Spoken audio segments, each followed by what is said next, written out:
At the most recent Detroit Lake City Council meeting, the Detroit Lake City Council voted in favor of donating $10,000 from the city's liquor fund to the Detroit Mountain Recreation Area Group, which of course is the nonprofit group working to bring back Detroit Mountain as a recreational site here in Detroit Lakes. Now, the $10,000 would be for Detroit Mountain to work with Midwest Minnesota Community Development Corporation on a feasibility study. But if you remember last year, we had a feasibility study from the Detroit Mountain Recreation Area Group on the feasibility of Detroit Mountain. So why 1 year later are we working on a second study? What do we expect to see from this study that wasn't answered in the first study?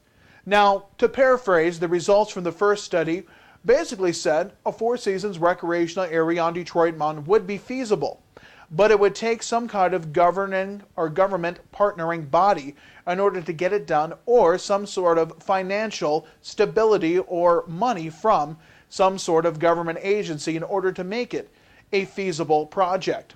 And then the elections happened in November of 2010, and at least at the county level, the two candidates who seemed most supportive of the Detroit Mountain project were not elected.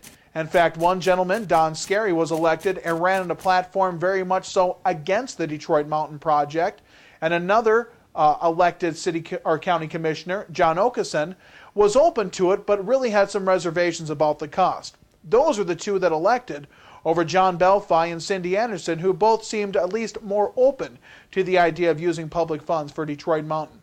So that brings me back to what would a second feasibility study tell us? The first one was done to currently study the outlines of development concepts for Detroit Mountain Recreation Area.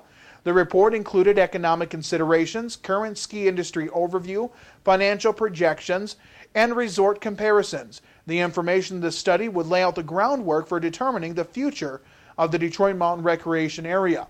That sounds like we already did a feasibility study. What would a new one tell us that the old one didn't tell us? Why is Detroit Lake spending $10,000 on this study when they didn't want to help with the first feasibility study? The first feasibility study was done by the people of the Detroit Mountain Recreational Group on their own. You know, I think most of us would like to see the Detroit Mountain project done at the right price, and most of us don't want government involved with it. It's a private sector thing, should be dealt with by the private sector. There's a reason that Ski Hill closed at one time, wasn't able to make it on its own. Why should tax dollars be jeopardized a second time around when the public would be on the hook this time? That's really a question I have in my head. Why are we going through this feasibility study all over again, when I think the people have already spoken, they don't want the government involved in one of these? That's my personal opinion. But I would love to see the mountain get developed at the right price. I wouldn't even mind the city or county being involved, again, at the right price. The 200 acres is assessed at a little over $500,000. If the city or county could acquire it for the assessed value, I'd be willing to look at something.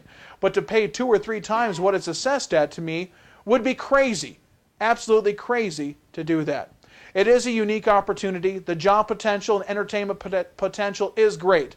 But if it's that great, why hasn't private industry stepped up to the plate and done it already?